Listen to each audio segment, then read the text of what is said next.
Hi everybody, Max here from Life to the Max, and I'm just a wannabe. I want to introduce you to the real guy that really knows what he's doing, and he's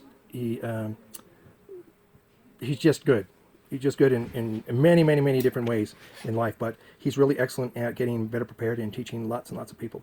He is the host, I guess if you call it, or the person who runs the YouTube channel LDSPrepper. And here he is. This is Dave. Is that okay to say that? Hi, I'm David. All right, this is David. He's LDSPrepper, and you're LDS, or people call them Mormons a lot. It's kind of a nickname. Right, a lot of people ask, what does LDS mean? It's an abbreviation for the Church of Jesus Christ of Latter-day Saints. That's what, okay. Or a lot of times people call us Mormons, from the Book of Mormon. Yeah, okay.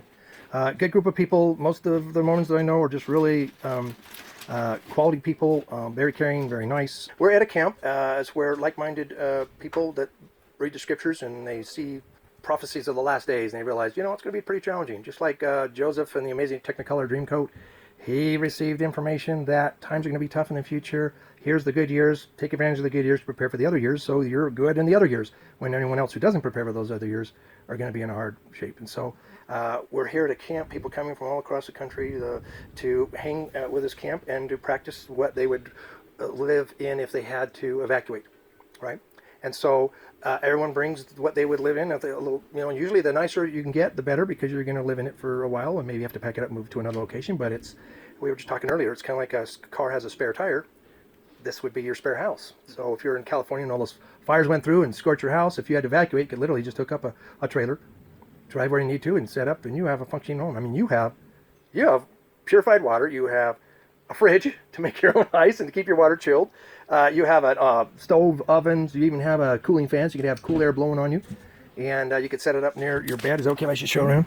You could set up a nice little bunk system so you don't take up very much space in your tent. And you have a great setup. They have a little wash basin right there. Wash station there. Yeah. We'll be showing and introducing you all to these really cool things. But I wanted to talk mostly about Dave here and how he got started on his channel. Let's just briefly introduce us to a couple of things so that once people know a little bit about what the channel's about, then they can go there and learn all kinds of amazing things. And so let's talk about that. How long have you been doing your channel? Oh, how long when did I start LDSPrepper.com on YouTube? I was in Texas, and I was inspired, because I'm always researching, looking for truth. Yeah. And I was, so I used YouTube as a good place to start. It's a medium for getting the word out. Well, start learning. Learning, yeah. I had learned so much from other people who are preparedness minded, just practical living people. Yeah. Not that they're worried about an apocalypse or anything like that, but just makes sense to be, know how to work on your own vehicles. Yeah. Have a spare tire in the car, have extra food set apart. Yeah. Provident living, self-reliance. Yeah. If you're driving out and your car breaks down, to know how to get your car back up and running to get you and your family home safely. So there was a YouTube channel, Yankee Prepper. I think he's a disciple of Christ, like most of us try to be. And he had a lot of good information. And there was Brooklyn Prepper, and I just started looking at all these things that they were doing. And I thought, I've been doing some things too that other people might want to know. So I started sharing that. And that was probably 7-8 years ago when I started doing that. And I never thought I'd have 160,000 subscribers. Yeah. A couple million video views. I have one video that has over 1 million video views. Oh wow! Which one is that? Do you remember? That's on the Berkey water filtration comparison. Yeah. Where I compare several other water filters.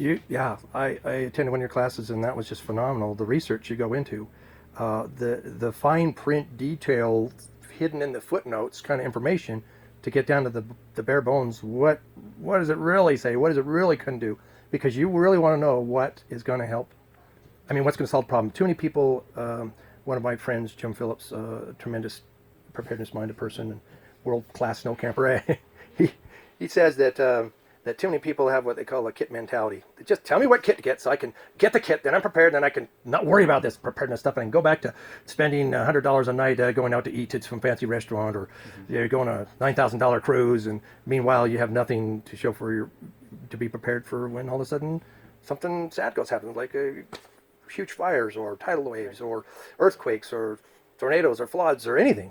And there's some stuff that I could tell you in the military that would curdle most people's hair if they knew how close we've come to full-scale nuclear after the fall of the Soviet Union, not before. There's just a lot of different threats, and so my goal is to help people get prepared for the worst-case scenario. And if it's anything less than that, if it's a lower rung on the ladder, then everyone's you're good. You know. Yeah, people are surprised when I tell them I'm 60 years old. Wow. But I think a lot of my youthfulness comes from a stress-free life as much as possible. Yeah. And I have just found that if I'm prepared, I'm less stressed. Exactly. And so why be stressed when I can be stress-free? Yeah. So why not have the spare tire? Why not Have the fire extinguisher. have those things? Use your seatbelts. Makes sense. And hope to heaven you never have to use them. But if you have to, Yep, it's you're there, good. and I'm not worried about it. Exactly. The next thing is having it and not using it to learn how to use it. I just gave a class on how to cook a year's supply of food with no fuel. And I know people in the class have bought preparedness items and they're still in the box. Yeah. 4, 5, 6, 10 years later, they're in the box. All right, I'll confess. I went to a thermal cooker class, and it was great. It's a great way to extend your... highly recommend thermal cookers. So I drove clear up to this class, and she says, all right, how many of you own thermal cookers? And a bunch of us raise their hand. And then she says, okay, be honest. How many of you still have them in the original box that they came in? And we all start laughing. We're raising our hands because it's... I call it the mystical, ethereal, nebulous, mysterious unknown. And we're afraid to go into that foggy scariness of it until... But if we do, we'll find out, wait a minute, the fog clears up, burns off. That's all there is to it. Why didn't I start this sooner? Why didn't I do this sooner? Yeah. So I would think we would both agree, buy something. In fact, I even heard one guy says, when I buy a new multi-tool or a new this or that, I take it out of the box and I take my knife and I scrape a scratch right across the front of it and said, now enjoy it and use it, because everyone's afraid to rough up. They want to keep it pristine. But then if they actually scratch it up, all right, fine, don't worry about it. Don't chill. Borrow my truck. Don't worry if it gets a little dent, because it's the truck that's meant to be used rather than this showpiece that I'm too afraid to take off road or whatever. Does that ring a bell? People are in different mindsets. I think most people are, they're not concerned about things because they feel that the government will step in and take care of them. I've been through too many hurricanes, wildfires, tornadoes, floods. So you lived in the Midwest or South? And Texas, Idaho, Washington, California. So everywhere where there's been issues. Oklahoma. Yeah. I do a lot of disaster preparedness research and stuff like that. What have other groups done? What have they did in other areas? What were the main threats?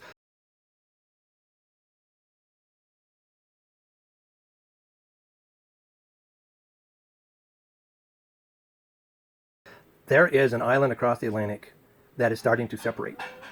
They're concerned that half of this whole island will slough off, create a 100-foot tidal wave across the entire East Coast, if that should happen. And, Aaron says, that'll never happen. We have the saying that that'll never happen.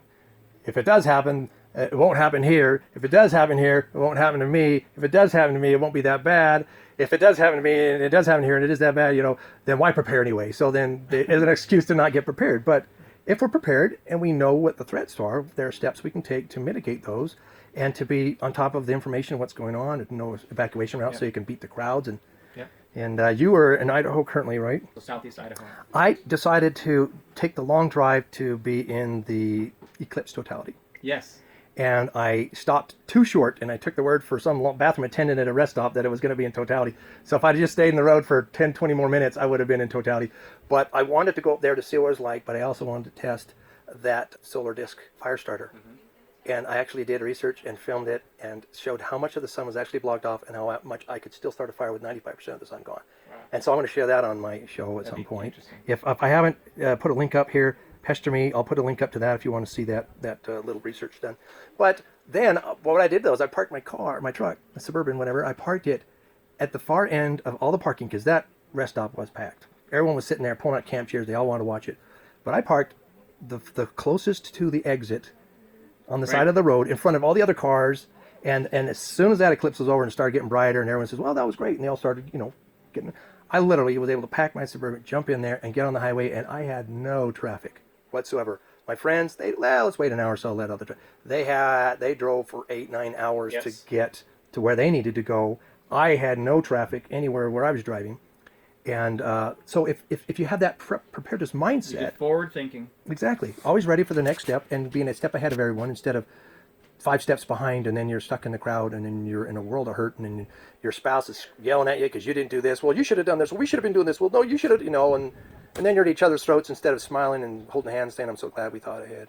And you can't live I don't live my life in a what if scenario. Yeah. Because you could what if everything to death. Yeah. But so what what would I prepare for? And so I prepare for electrical magnetic pulse. Yeah. Because if that happens, there is no electricity. There could be no water because that needs to be pumped. Yeah. There could be no sanitation. Sanitation has to be pumped. huge. People don't realize that. There'd be no gasoline. Yeah. When I was in Hurricane Ike for 2 weeks, the gas stations had to have generators come in order to run their pumps to be able to sell gas. Yeah. And most of those won't be available after first, an EMP. Most of those will be yes, unusable. EMP, right? There would be no first responders. Yeah. Hospitals would be packed instantly. Yeah. And so I just kind of go through that scenario. What do I need to do if there is unrest, civil unrest, and there's no first responders and no medical, no water, sanitation? And so I provide my own medical, as much as I can, my own water, which is water filtration, because there's plenty of water generally. We'll wait for a second. Good thing about diesels is they have a lot of torque and power and usually get miles. The bad thing is they stink and they're noisy. I'm still going to get a diesel motor one of these days. So my son has a nice diesel Ford and converted it to vegetable oil. Yeah. So that's what I want to do. He literally drive from here to Florida and back with the stored vegetable oil in the back of his truck. Yeah. I've heard of a guy actually doing that on a truck. He actually was using used motor oil. He ran it through a filter. Sure. And he drove all the way from the west to the east and came back, and he had maybe a couple of barrels of fuel on the back of his pickup. So in an emergency situation, I just try to be as self-reliant as possible. Yeah. And like I say, you prepare for the worst case, and it doesn't matter what comes, you're fine. Whatever comes along. If it's just you come across an accident and somebody needs a bandage or a tourniquet to save their life, good. I'm good. That's all I needed out of all, what I drove up, that car was on fire. I rolled down the window and said, what can I do? You have fire extinguisher? I said, yes. Yeah. Gave it to him, put out the fire. Yeah. Just because I had it. Yeah. I didn't need it. They did. But that's why we have fire extinguishers. Yeah. On the rare chance that we're the one in 100,000 houses that might catch fire. We wear seatbelts. So I think statistically every 10,000 trips one takes, they're in a fender bender or in an accident. But we wear them all the time. I remember being in high school and we had a weatherman come. Okay, real quick on this. I actually interviewed, or I ran into a guy 30 years later that was a weatherman whose daughter was getting married in the same church building that I got married in. And so not seeing the brides, right? We just happened to be in the men's section as we're kind of getting a heads up of the building layout, whatever, what we're doing our thing. And turns out he was a weatherman. And I asked him, does anyone ever talk to you about anything other than the weather? He says, well, not in the viewing area. That's the only question I ever get. I have to go outside of my viewing area in order to have a normal conversation because that's all anyone wants to ask him. Hey, you're that weather guy. Anyhow, I saw him again after 30-something years, and I said, hey, could I interview you? Because even though you're retired from being a weather personality or whatever, can I interview you about weather? This is what I'm going to do, and I'd like to teach people about the weather. So stay tuned for some future segments. We'll call it Weather School. And why do we need to understand weather? By the way, one of the great channels you can watch that I think is fantastic is the Weather Channel, because they have fantastic shows, all kinds of shows, including some shows like, well, how do I survive if I'm caught out in nature in the weather? And my whole goal is to get people out into nature, having fun and being confident and working around nature and realize, okay, I can do this. I can do this camping thing. Oh yeah, I'm down. I got this camping thing down. I can cook my favorite meals. These are our favorite go-to meals while we're out camping, and it's a blast. And everyone loves those classic meals or whatever that they do. There's traditions when they go camping or at hunt camp or whatever.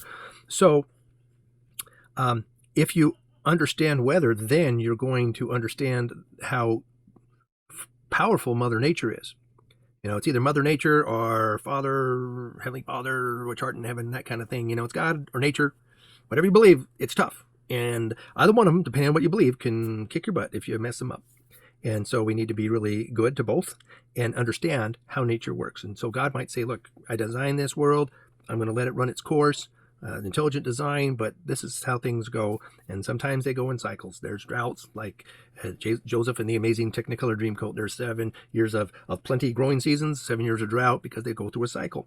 And that's why he gave him a heads up saying, store up during the plenty, so you still have plenty, even during the downtimes. That's why you store up finances in case there's a downturn in the market. You still have, you got out of debt, like Dave Ramsey says, and you've got your build up emergency fund, and then you start building up savings, and you don't have house payments, and you have money in the bank, and you have maybe a little emergency cash reserve, and you have a food storage, and you have, how to take care of your family, keep them warm, how to keep your house warm, or to people in the house, how to keep them warm, how to cook food. It's so calming It's so relaxing and de-stressing. So we're going to have a weather school segments, and it's going to be really good to find out about those. So stay tuned for those, and we'll put a link up here just after this to introduce you to some of those weather school segments. Because if you start to know how weather works, and you see some cumulus mammatus clouds, and you realize, okay, mom's not happy, she's going to start raining hail down on us, and or you see some green sky, that's one of the telltale signs of a tornado is possible coming your way, and you need to be able to read that and take action or warn people and say, hey, this is a bad sign, this is what usually happens, it would be very wise for us to get into some shelter or whatever, blah blah blah. In fact, speaking of shelter, why would we build a shelter that is only politically correct for one thing? Well, in the Midwest, they've got tornado shelters. That's politically correct to build in your house. Or you might be on the East Coast. Well, it might be provident to have a hurricane shelter, or this or that. Or if you live in a high crime area, it might be smart and wise to have a safe room where you can go into to defend your family in case of a home invasion. So why would you do just one of those things when if you build a shelter and you tweaked it out a little bit better, and you can make it work for all things? So we're going to be doing a lot of segments on all hazard shelters. We'll teach you expedient stuff, what to do if you're away from your home or your all-hazard shelter. But this all-hazard shelter is phenomenal. It'll protect you against everything except for a standing flood. If you're in a Houston area where they were buried with 4 feet of water for days and weeks before it finally all receded, you wouldn't be able to do this shelter there. You would have to modify something or build it a big, huge berm so that the shelter was up above the ground and you shielded it, everything with a nice berm that you covered with flowers and stuff like that. You could still do some stuff to protect yourself, but most important is to start thinking about an all-hazard shelter. And that's kind of down the scale a little bit, but we can teach you some expedient ways. We're going to teach you everything from what do you do when you need to get into a shelter if say Hawaii has another false alarm, but it isn't a false alarm this time, there really are missiles coming. What do you do? Where do you go? How do you find expedient shelter? And how do you tell other people what to do so they're not freaking out, running around their heads chopped off? You can say, hey, if you want to be safe, I know what to do, follow me. And they're going to go, okay. And they can follow you and be safe and have an idea. And then we can teach you some basics, some small stuff and bigger steps up to the really nice all-hazard shelter. But I'm going to be doing some interviews. I'll put a link to these people that I met and learned a lot from over the years, making some trips over to their seminars and learning lots. So anyhow, I'll put a link here. I remember being in high school, and we had a weatherman come and speak to us. And I said, well, what does 10% the chance of rain mean? Yeah. He said that means 90% of the people aren't going to get rained on, but 10% is a 100% chance of getting rained on. That's what that means. That's what that means. It doesn't mean everyone's going to get maybe 10% chance. No, a 90% isn't going to get touched. So when there's a 10% chance of something happen, well, 100% chance. 100% of the people in that area are going to get soaked. Right. And you don't know. It's like a Russian roulette. It has 10 round cylinder, and you're spinning it. Who's going to want to put that up to their head and pull the trigger and take a chance? I don't want to. So you got to be prepared for have your umbrellas. I always try to find cheap umbrellas for $1 at the dollar store or a thrift store, and I always try to have them in the little pockets of the cars no matter. There's always one handy, and if somebody else needs it and they're stuck and you can't do it all, I think there's a commercial that the Mormons put on years ago. I saw, it says when you can't do it all, do what you can, and they showed somebody handing an umbrella out to a guy on the side of the road that they were not in a position to be able to stop and save him and save the day, but they could at least give him an umbrella. There you go. And so that's a great little tip there. So how long have you actually been doing the channel of your LDSPrepper thing? 7 or 8 years. I think. And you have how many videos up, do you think? I have had up to 520 videos up on pollen preparedness, which includes backyard beekeeping and water filtration, off-grid living. Of course, we're off-grid at our house, so what's it like to live off-grid, creating your own solar power, gardening, geothermal, greenhouses, which is probably the solar and the geothermal greenhouses that I built are probably the most interesting, in addition to the quirky water filter. That's where you've taken in a greenhouse and you've actually dug down to be in the thermal mass of the earth, where it's a lot warmer under the ground versus above the ground. Yes. And I need to do that with mine. I've got a former hot tub enclosure that I thought would be a great greenhouse, and because they cut up the old water heater, but then they had it there, weren't using it for anything else. So I want to seal that up. I would actually like to make a solarium and see if I can't maybe grow some lemon trees or lime trees or pygmy banana trees. So I'm in southeast Idaho with full 4 seasons, and I'm growing lemons, limes, grapefruits, tangerines. Really? Year round, with no supplemental heat, no propane. And all these are on your channel? Yes. I don't know, because when I was called to be a bishop, I decided I just don't have the time. It's 20, 30 hours a week of me going and working with my members. And so I decided to take that time to dedicate it to the Lord instead of taking the time making videos. So I haven't made videos for a while. And when I'm released, I'll be making some more videos. If I find I have some time in between, I'll make some videos. But so that may be updated on there. I now have the second greenhouse, which is on the YouTube channel, and shows you this from start to finish, live video stream on how we built that second greenhouse. So right now, the first greenhouse, just geothermal, is putting out about 66-degree air, constant every day. Oh, even in the winter. In the winter, it drops down. So But it's still above freezing. It is. So you could grow greens all winter long. Yes. And okay, he just pulled out his phone, and that reminded me that we're going to be doing a whole category of things called comms. In the Army, comms, I know it sounds like a plural, but comms is a category of things that we need to have in the military. You know, your radios and other types of communicating devices. And so we say comms is king. If you don't have comms, then you can't communicate with corresponding units to be able to coordinate attacks or to retreat or to move people over here to help with this weak area or whatever. So what are we going to be talking about in Comms is King? I just want to let you know we're going to be talking about your cell phone and how you can beef up your cell phone, how you can get triple the life out of your cell phone just by changing one thing. And it wouldn't feel any different than what he just did, pulling out a phone and doing something, yet you would have 3 times as much power. So if your power went out during an emergency, kind of like that scene in, what was it, The Impossible with Ewan McGregor, to be able to have a phone that will be able to communicate for longer periods of time in an emergency would be very handy.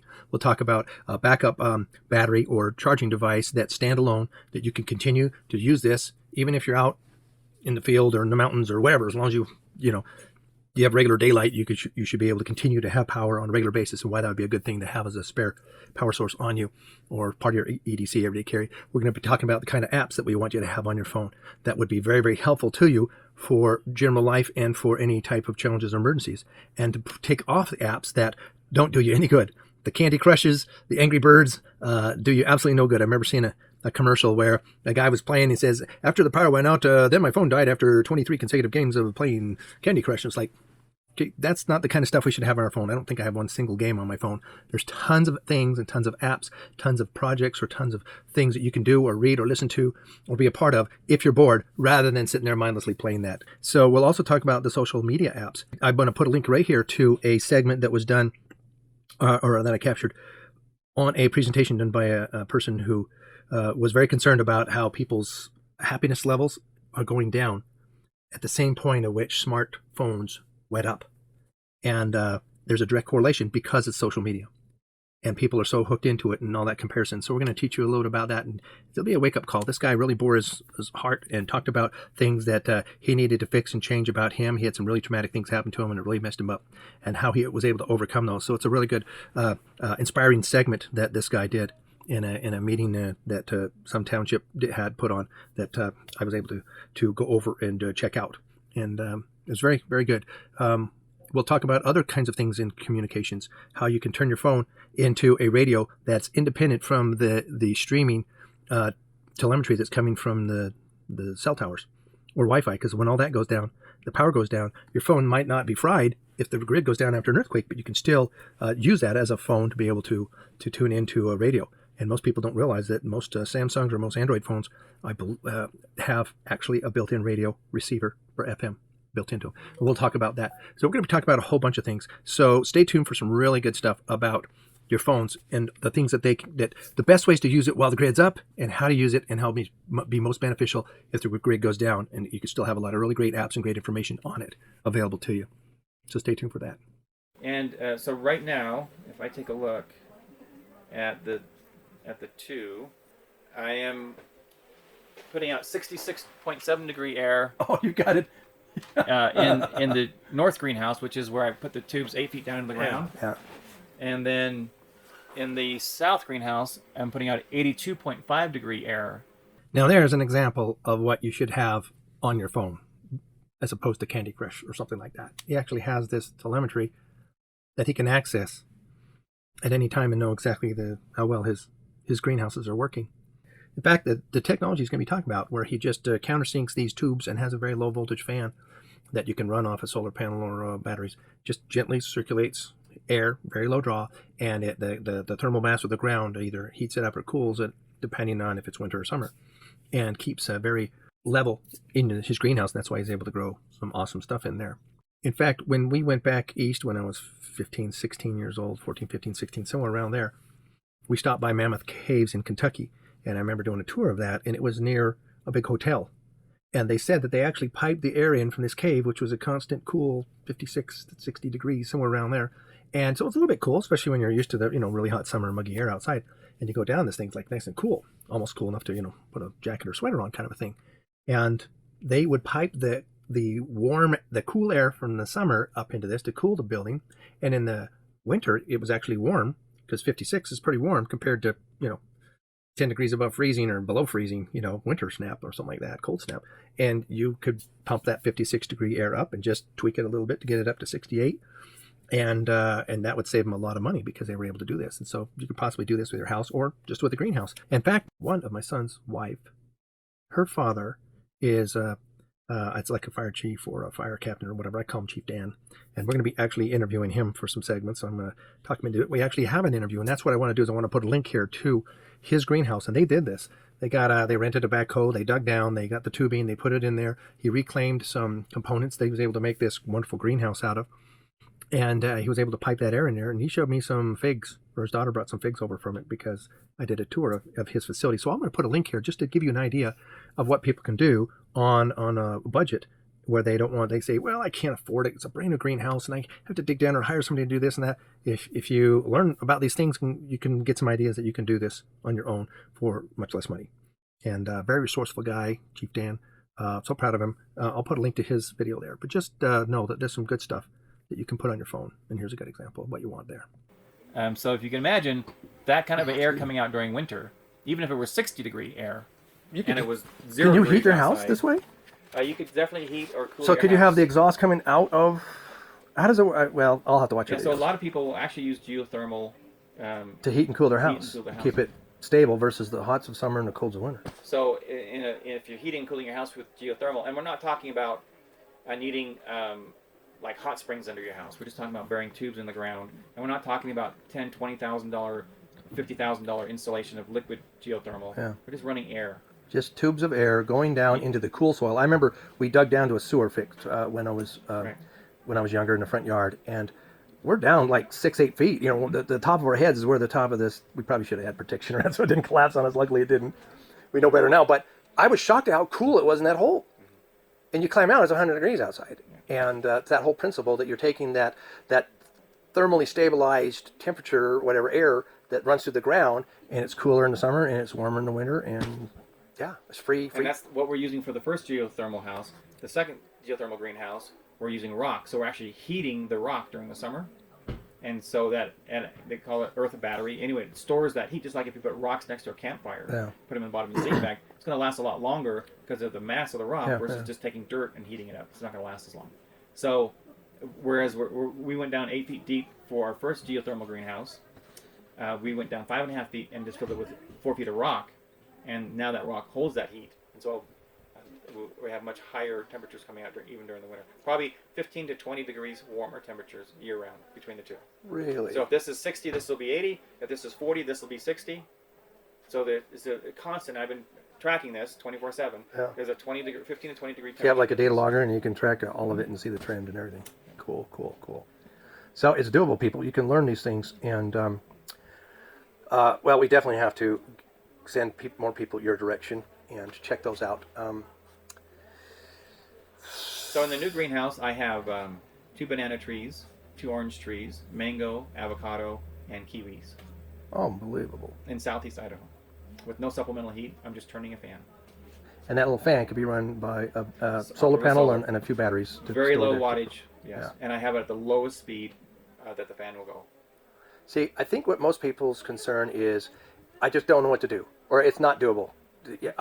They grew up on a farm and they had 14 cord of wood with a wood burning stove, and they think that's the way you heat a house. And so if I can't do that, and I live in an apartment or I live in the city and I don't have maybe have a quarter acre and that's it, I can't get prepared.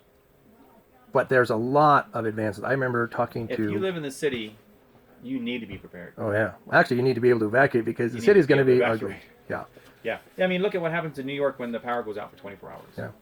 just a short period of time, people just it becomes a very difficult place to live. They turn into their animal side. Just supplies, water, refrigeration, sanitation, all becomes a big issue. And when you have so many people in such a condensed area, it multiplies the difficulty. Yeah, I often say the dense population areas are dense population.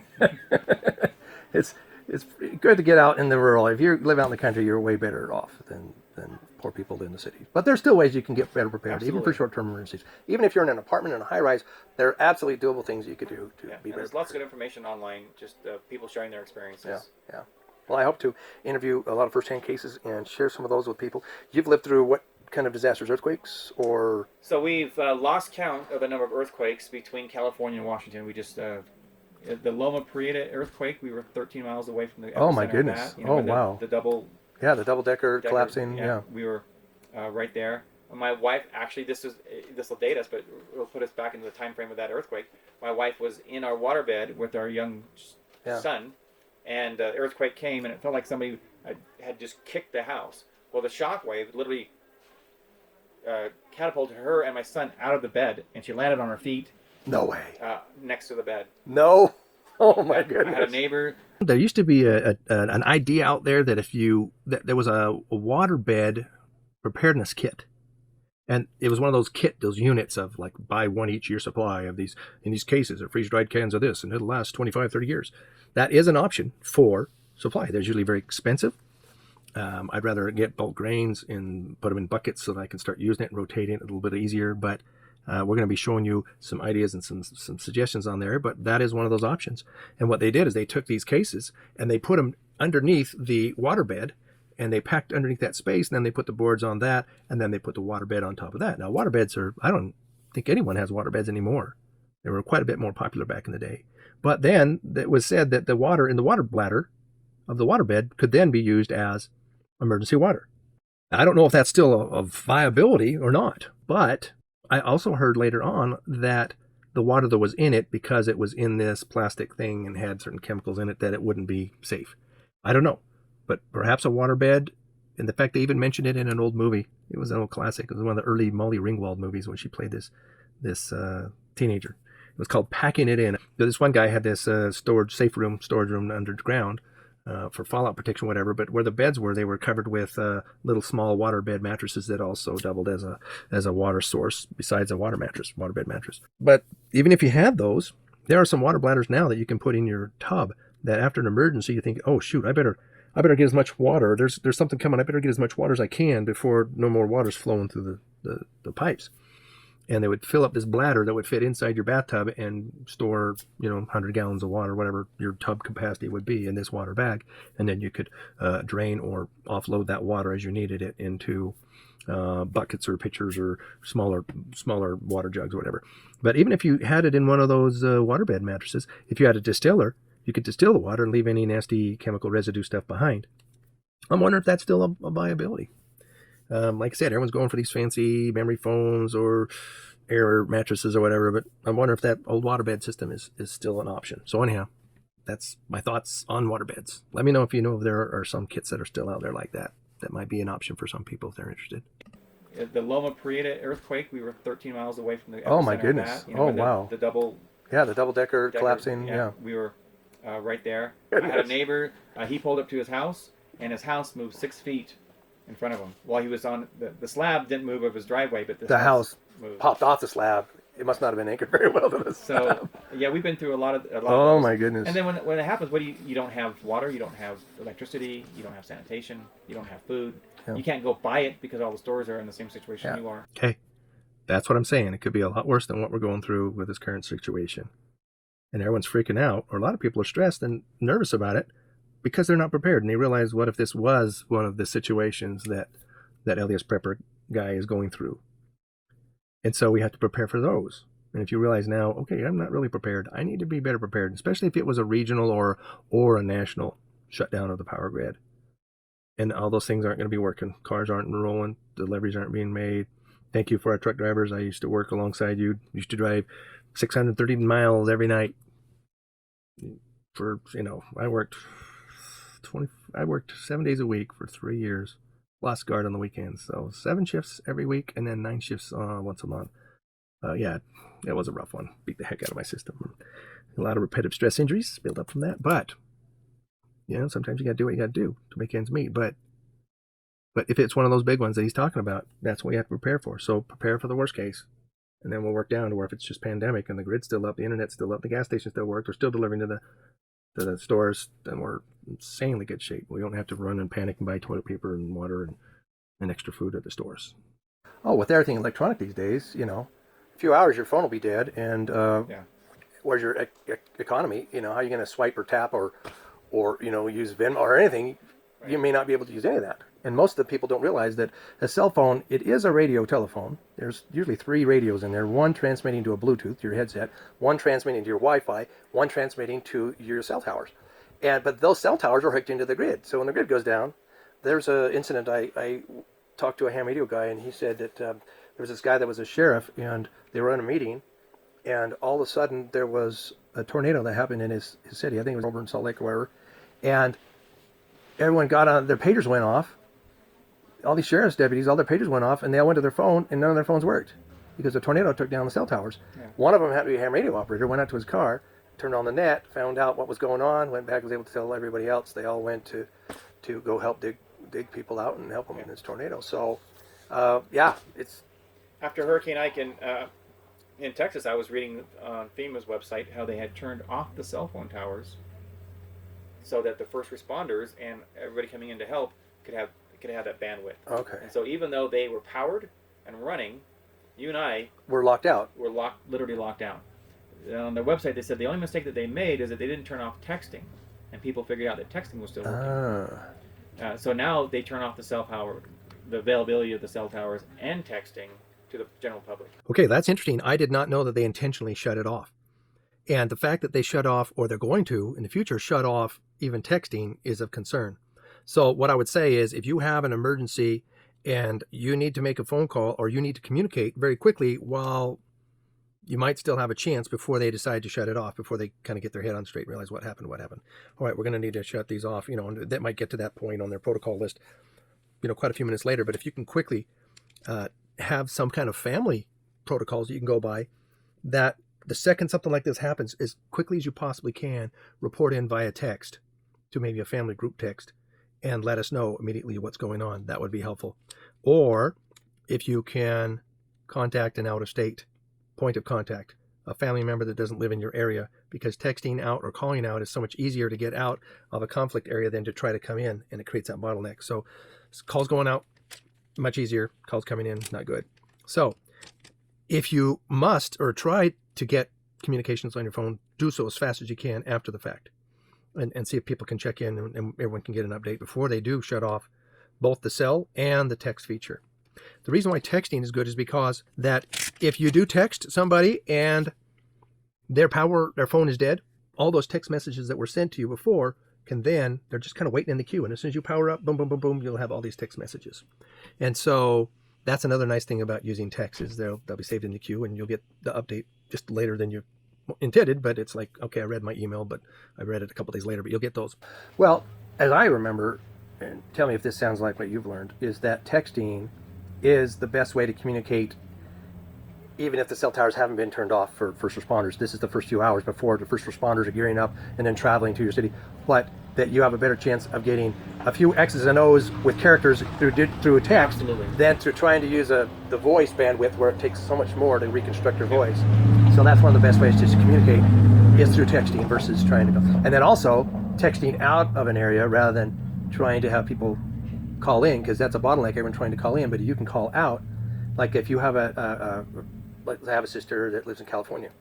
So yeah, if you're trying to communicate with somebody who's not in the disaster area, you have a better chance. Yeah, you call out to them, and then everyone else in the disaster area calls out to their same contact. She could be the relayer of what's going on, because you trying to call your close contacts in your city, you're going to jam up the net, but right. Getting out is a lot easier. So text, and then also call out, have a point of contact that's not in your area, so that you can get information out to them, and once you contact them, they can let you know what's going on with everyone else. Yeah, I really think as far as communication, the best form is a amateur radio, ham radio. Get your ham radio license. We're actually going to be sharing a lot of really great ham radio information with you. There's quite a few areas of ham radio that are very beneficial. There's the using the repeater system, and I've been in a class where they demonstrated calling clear 2 states away and up the coast, all from a third of a watt on the radio, because they hit some repeaters, and there's a whole network of repeaters.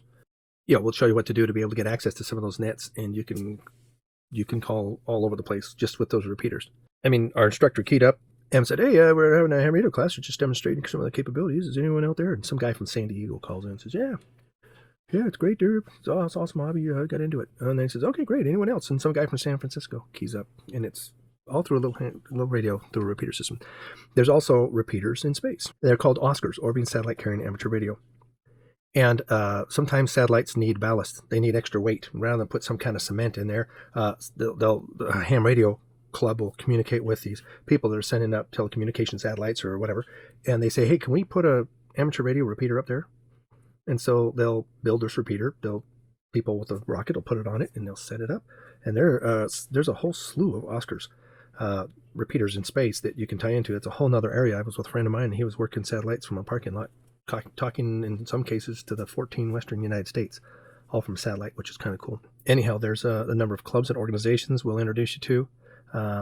The local countywide stuff, it's ARES, Amateur Radio Emergency Service. Then there's a statewide RACES, Radio Amateur Communications Emergency Services, something like that. And then there's ARRL, which is kind of the parent organization for the whole nation. That's Amateur Radio Relay League. There's a number of clubs all around. Almost every city or county has a club. Our little township kind of links up with another town that borders us, and we kind of have a little club that's with them. And there are things called nets that you can get on, and the club decides when they're going to have a net, and you can get on at a certain time, and you check in, and you kind of learn. You can just kind of listen in, and there's some really good stuff there. So we're going to teach you lots of really cool things about ham radio. All the different bands you can communicate on. Some of them are standalone, talk around the world. Literally, you key up, you're talking to somebody that's in a different country or different continent, and sometimes when you let off the mic, the push-to-talk mic, you can hear the last fraction of what you just said as it comes around, and you pick up your own signals that goes around the world. And then there are other frequencies, like I said, that use the repeater system. And there's just a lot of really great, cool things. So stay tuned for all kinds of great segments. I'm going to be teaching some things in such a way that I think, as all the different classes that I've been taking over the years are kind of like introduction classes, and I realized, well, I want to teach a really good class that I think it's in a better way that they'll help you to understand it a little bit better, to kind of conceptualize it. I guess I'm more of a right brain kind of a guy, and I'm going to try to teach it that might appeal to both left and right, and you go, "Oh, I get it." So hopefully those will work for you. But anyhow, stay tuned for a lot of really cool things with ham radio. Even if you just are listening to get used to the verbiage and how people are using them, and then get your license, and so that you can start broadcasting, because the people who have ham radios are people who aren't using texting and aren't using cell phones. Yeah. They have their own network developed, and you can get access immediately, just like you said in that example. During the Oklahoma City bombing, the first 5 hours of communication was done by the local ham club that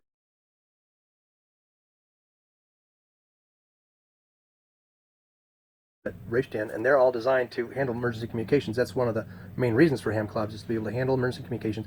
That, believe it or not, the military actually went to the ham community and said, "We need a last line of communications, because if the enemy bombs Pearl Harbor again or takes out our local transmitting towers, then we need people that are part of MARS, a military affiliated radio system, that will communicate for us." And they have ham shacks all around, and they help supply some of these Mars operators with generators and other stuff, so that they have a last line of communication using ham operators. And the enemy doesn't know where every single ham operator is, but they're not going to, or even if they did, they're not going to target them. So there's that backup communication that's mobile, and a lot of these guys have the capability. There's some great things in ham radio. There's a thing called Field Day every year. It's like, is it at the third Saturday, third weekend? Where you are.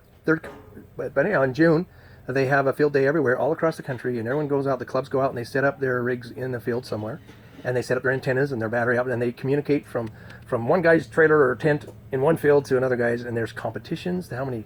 Yeah, there's just a great way to have backup communications.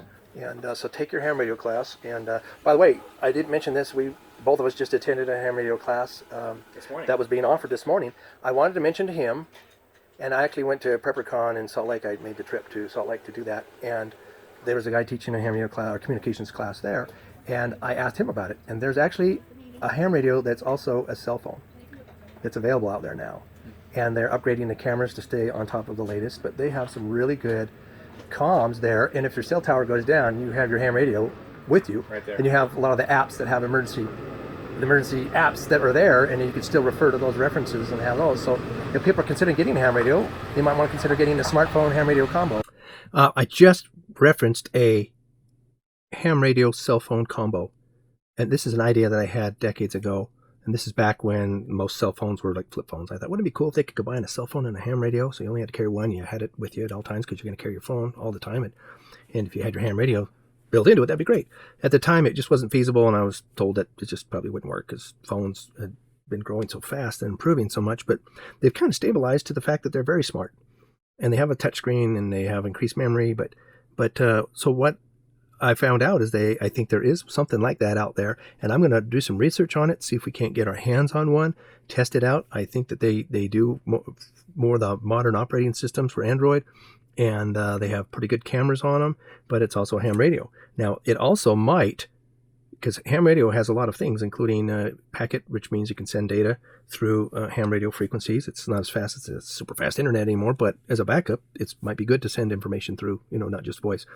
But there's even slow scan TV. It's not very fast, but when everything else is down, it might actually be nice to have a face-to-face or to send an image through. We're going to look into that and just see what its capabilities are, see if we can find a good source for people if they're interested, because everyone seems to be downsizing or minimizing, and I don't necessarily want people to minimize. I want people to actually carry more everyday carry with them so they have what they need in the event of an emergency, because they're going on the auspice or belief that, oh, the grid's always going to be up. It's always going to be up. Never going to go down. I'm always going to have it. And they're getting less and less. They're not even carrying around a utility knife anymore. They're not even carrying around a wallet anymore. They're not even carrying around cash anymore. And they're putting all their eggs from a whole slew of different variety of eggs all in one basket. And if that gets lost, then they're in a world of hurt. I'm thinking of even having that ham radio cell phone combo as a backup, where I could back up all the apps that I have, all the most important apps that would help me in the event of an emergency, the most informative apps, the most helpful apps. I think there's even an app that will help turn your phone into a radiation meter. There's some really cool stuff out there. There's a lot of great frequencies and apps for ham radios and stuff like that. So you could maybe divide and conquer and have all the most important apps on the phone that is also a ham radio, and have the less important apps on your regular phone. But if your regular phone gets lost and you have this in a bag, a purse, attaché case, a grab-and-go small kit, a fanny pack, which is probably what the direction I'm going to be going, that we have that as a backup. And we can even have it in a little mini Faraday cage to protect it. And it still might be a great alternative source. I think there's even room for 2 SIM cards, so you could work from 2 different networks if necessary, if you needed that capability. There's just some fun things about comms that we want to share with you, and also that I want to learn. You have a question? Okay, it looks like we got to the end, and he's helping some lady who has the next class. But before we wrap this up, look where his finger's pointing, right at that water filter. I want to tag on a little segment that was earlier when we were setting up, just to talk a little bit about that, and then we'll wrap it up from there. Each filter will filter about 1.5 gallons of water an hour. Okay, so if you have 2 to 4, it speeds it up. Right. So this will filter 3 to 3.5 gallons an hour. Okay. And it holds 4.5 gallons. 4.5. So in a couple hours, you're more than full. Okay. And if you want to empty your purified, you can put it in another container and fill the hopper up and start over. We have a jug. Maybe my wife. You see the jug over there? There you go. And you can also put the filtered water in the refrigerator. Oh, and you have a fridge because you are set up for power. If you have a fridge. Yeah, people, you can get set up and live very nicely when you're camping and have your portable backup. It's like your spare home. It's just like a car has a spare tire. It's your spare home. Yeah. So we could literally live in here if we had to, move out, house burned down, whatever. We could literally live in this 18 by 18 military tent. Yeah. We've got the sleeping area, we've got the kitchen, we've got the dining room, we've got the social area. Well, there you have it, folks. LDSPrepper, great interview. I would love to have interviewed him probably for another hour. It was just fun talking shop with him because we're well preparedness-minded people. He's doing a really great job of putting it into practice, and I have a lot of information. I just want to turn it into knowledge by doing what Jim Phillips talks about. Multiply the information you have by experience if you're practicing and doing it, and then you have the knowledge and know exactly what to do. So that's our goal here, is to share what I know and to learn from other experts to help us in areas where I struggle, and I know I'm not the only one. But great interview. Thank you, David, and his wife, Sue. The bread was great. And actually, we'll be doing others. I think there's another segment or two. I've got one of his gardening classes that I attended that I think I've got that I captured. And then also his son did 2 other classes that I would like to share. Maybe just one. I think it's on a Faraday cage protection device that can help protect your electronics. And we'll let you see that class. I just think God wants us to all be expert campers, because if you're an expert camper like David here, then you're set up. And all you have to do is go camping and glamping a lot. This is really glamping. You know, most camping is just a pup tent and you throw your pack in there and you roll out a sleeping pad or whatever. And he's really set up for a nice setup. And you'll see some other really great tents and other fun, happy camper segments of different camps that people have. And like I said, I learned something new from every one of them. If we're all expert campers and we live like our ancestors did in tents that we can move and set up again in another area, I think we're going to be in great shape. And like I said, in other segments, you'll probably hear me say it a million times because it's true. I don't want people to say, oh my gosh, what are we going to do? We're going to die. We're going to die. Ah. Instead, they're going to go, oh, cool, unscheduled camping adventure. We got this. We do it all the time. You know exactly what to do. And you have that exciting endorphin-filled situation rather than the cortisol stress hormone-filled situations. So thank you, David. We'll try to get that other link up to the other classes that he and his son did. Stay tuned. It's going to be a blast. Hang on tight. Till later. Max out.